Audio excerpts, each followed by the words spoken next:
Es decir, donde se da la planificación, la implementación y el seguimiento de las clases y de los procesos de inclusión, así como todo lo demás, pero en este caso en particular de la inclusión dentro de la práctica pedagógica. Siguiente, recordemos, así a grosso modo, de que el currículo se ve reflejado en la práctica escolar en el aula y se basa en los saberes, es decir, lo que está en el círculo, lo que es potencialmente enseñable y aprendible, ¿sí? Y el currículo, al mismo tiempo, es el que va delimitando los niveles, las asignaturas o áreas del saber en que se va a distribuir ese todo del conocimiento. Y de acuerdo al nivel o el grado, cuáles son entonces los contenidos que se deben enseñar y aprender. Y cuándo esos contenidos son lo suficientemente aprendidos para poder pasar al siguiente nivel. Y de esta manera el currículo es el que va envolviendo todas esas prácticas que se van reflejadas en el aula. Siguiente. En este sentido, los estudiantes en su conjunto, en inclusividad, se ven como aprendices activos y críticos de su propio proceso de aprendizaje. O sea, es decir, son autorregulados, autorregulativos en este proceso. Hacia allá apunta el currículo ahora. Sí, siguiente. Fortaleciéndoles así la autoestima, la autodeterminación, sobre todo en este tipo de población. Siguiente. ¿Por qué? Porque acordemos lo que dijimos antes. Estamos buscando que logren el desarrollo de una vida independiente. Siguiente. ¿Qué es lo que se busca con ello?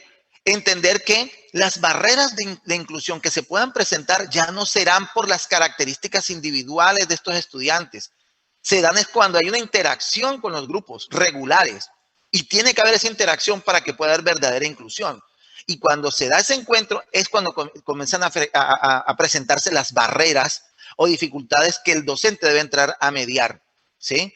Es decir, ya no es la persona, es la interacción con las demás personas en los contextos escolares. Por eso es que esta población en inclusión, en riesgo de exclusión, necesita el apoyo al interior del modelo social y ecológico dentro del aula. Siguiente.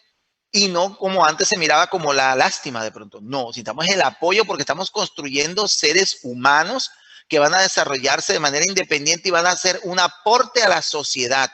Van a ser personas productivas. Van a ser personas que van a participar de los procesos sociales. Siguiente.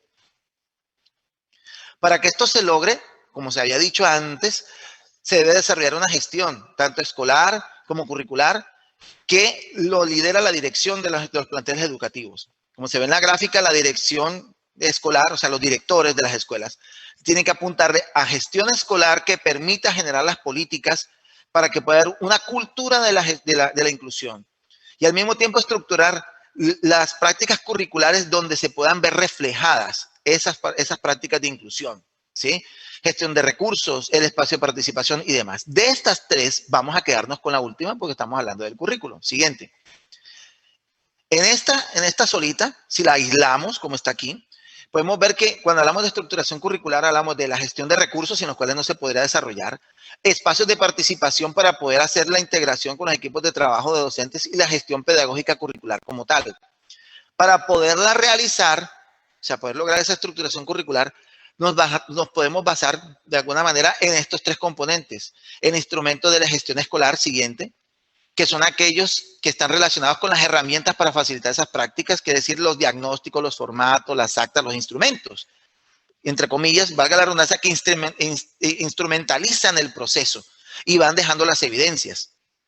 Siguiente, también el desarrollo mismo de la gestión, que es todo lo relacionado con el quehacer pedagógico que venía yo manejando ahorita. El diseño y la gestión de procedimientos y protocolos que se va a utilizar en el proceso de inclusión en el aula. Siguiente, también tiene que ver con todo aquello que implica la planificación en medio de la diversidad y la igualdad de derechos, como habíamos dicho ahorita. Es decir, es la que propone los factores de inclusión que deben ser adoptados en la escuela. Siguiente. Y asimismo, con esa misma adopción, los instrumentos inmateriales en conjunto para poder que se operativicen. ¿Sí? Concibe los elementos que contribuyen a generar esa práctica inclusiva en el desarrollo, porque estamos en el desarrollo acá. También, siguiente, el fomento del trabajo colaborativo, lo que habíamos dicho en un principio. Es decir, que debe ser un trabajo multidisciplinario al interior de las escuelas con los docentes. Implica el apoyo de otros profesionales, de psicólogos, de terapeutas, de trabajadores sociales que apoyan la gestión del docente en el aula para lograr la inclusión. Y por eso es el que permite diseñar las prácticas integradoras que se van retroalimentando dentro del currículo. Siguiente. Y asimismo, generan las políticas de inclusión que deben reflejarse como políticas en los manuales o reglamentos de convivencia, en la política escolar, en los proyectos educativos institucionales dentro de las escuelas. Y por eso, al hacer esa combinación junto con la gestión de la dirección, se logra la cultura de la inclusión que va a permear también a la sociedad, en este caso reflejada por la comunidad educativa. Siguiente.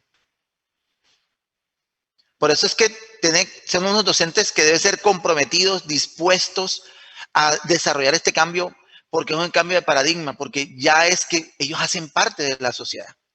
Bien, vamos a mirar, así como ya hemos visto, gracias, que hay unos facilitadores, que es todo esto que acabamos de mirar así muy de rapidez. También existen unas barreras, siguiente, que son con las que comúnmente se encuentran este tipo de iniciativas de la inclusión educativa. La primera de ellas, la falta de recursos, tanto recursos humanos como de infraestructura, como material didáctico.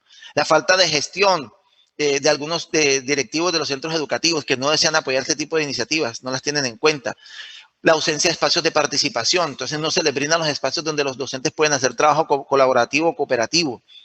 Inclusive el desinterés de la comunidad educativa, por eso les decía yo, hace parte de la sociedad. O el poco compromiso de algunos docentes o su escasa disposición para desarrollar estos procesos. Y caen siempre o van cayendo cuando no quieren participar en las prácticas tradicionales, instruccionales, de la educación tradicional que le llamábamos nosotros. O también ocurre que no se dan estos espacios de inclusión o de trabajo colaborativo porque hay una recarga laboral o hay unos grupos con estudiantes demasiado numerosos. Normalmente esas son las barreras más comunes. Siguiente, sí. Llegamos así a la educación inclusiva, viendo todo este componente curricular que se necesita articular dentro de una escuela, que es un trabajo permanente, de transformación permanente, que es un trabajo de compromiso social, de transformación social del docente en el aula con estos estudiantes, que es una obligación ahora mismo en nuestro país de implementarla, y así es obligatorio también en otros países de Latinoamérica. Nos ha cogido esta pandemia. Siguiente. El COVID-19 afectó todos los procesos en todos los países. Y uno de esos procesos que afectó, y ustedes lo han vivenciado con nosotros, ha sido los procesos educativos, donde las aulas y las instituciones y las escuelas y la noción de aula que tenemos antes ha sido totalmente trastocada, transformada y en algunos casos afectada. Siguiente. ¿Qué evidenció la pandemia? A nivel general en la educación. En nuestros países de Latinoamérica, lastimosamente, agudizó las brechas sociales, sobre todo las de la brecha tecnológica, el acceso tecnológico que se necesita ahora como alternativa de mediación del conocimiento, sobre todo para los procesos remotos. La pandemia agudizó esa realidad que antes estaba ahí, pero no se veía tanto, ¡pum!, la visibilizó. El que no tiene acceso a conectividad o a equipos tecnológicos no tiene formación ahora mismo y acceso al conocimiento. Ahí hay una forma de discriminación. La pandemia conllevó al distanciamiento social obligatorio, obviamente para mitigar la expansión. ¿Qué ocurrió? Que eso cambia toda la dinámica interna en las escuelas. Entonces hay rotación de personal, tiene que haber un aforo que no se puede sobrepasar, se cambian los protocolos de la vivencia en la escuela. Ya por ejemplo, salir a un recreo, pues ya no es como antes. Todas esas actividades que implican integración con estudiantes, todo eso cambia por los protocolos de bioseguridad. Por eso generó cambios en las dinámicas escolares y dejó al descubierto las debilidades estructurales de los sistemas educativos latinoamericanos que no estaban preparadas para tener que asumir procesos tecnológicos, de apoyo tecnológico para los procesos educativos. Siendo esta la realidad, siendo esta la realidad de la escuela, de lo que evidenció esta pandemia, ahora vamos a mirarlo desde la inclusividad. Si esto ocurre con nosotros en la regularidad, ahora en la inclusividad se agudiza más, sobre todo por la mediación tecnológica, que es la que caracteriza ahora mismo la formación que se da en las escuelas y en la formación superior también y en la escuela. Requiere condiciones de conectividad de acceso a equipos tecnológicos. Entonces, el estudiante en inclusividad, igual que con los demás, está limitado por la capacidad de conectividad y de acceso a tecnología que pueda tener. El aprovechamiento, igual que con cualquier otra formación, de esos recursos, aprovechar esos recursos ahora mismo de virtualidad, va a depender de la capacidad de la creatividad del docente para aplicarlos en sus clases. Inclusive la autorregulación. Estos procesos implican mucha autorregulación y autogestión de parte de los estudiantes, más aún con este tipo de estudiantes. Y según el nivel de escolaridad, implicará el apoyo directo de la familia, del proceso formativo, sobre todo en los procesos de inclusión, porque como se basa en la integración de la estructura curricular al interior de los procesos regulares que se dan en la escuela, al haber distanciamiento social, al haber formación remota, pues se interrumpe esa integración, esa inclusión que se está desarrollando en las escuelas. Siguiente. Otra característica que ha tenido la pandemia es que a medida que van llegando las vacunas, se va reduciendo el riesgo de contagio, se van generando protocolos y se van dando ya procesos de alternancia. Y los procesos de alternancia han traído otras dinámicas que se han visto reflejadas en otro tipo de procesos al interior de la escolaridad. Una de ellas es ya salir del aula.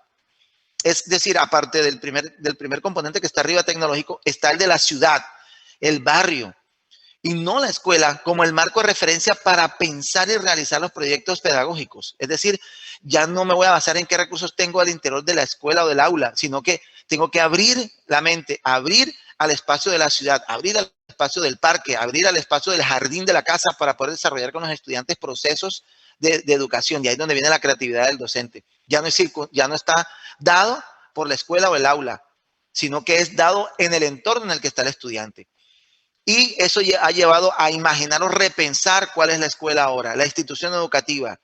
¿Qué es lo que conforma el verdadero proceso de aprendizaje? Tiene que haber una escuela, tiene que haber 4 paredes en un aula para que exista verdadera formación. O podemos hablar de una escuela sin paredes, porque esta tecnología ha llevado a eso, que la formación ahora es sin paredes físicas. Porque estamos desarrollando procesos de aprendizaje y de conocimiento y de saberes, de compartir saberes fuera de espacios físicos. Entonces, estos procesos también sirven para la formación inclusiva, porque se puede manejar con la creatividad del docente experiencias sensoriales a través de la tecnología, del sonido, del aspecto visual. Y donde hay alternancia, se maneja dentro del mismo proceso al interior de la escuela, dentro de su proceso de alternancia. Siguiente. Las reflexiones son muchas, más que respuestas van generando preguntas, porque este proceso de la pandemia nos ha llevado a todos a repensar nuestro rol de docentes, el rol de la escuela. Ahora imagínense un paso más, el rol del docente y la escuela en los procesos de inclusión. Muchas gracias, muy amables.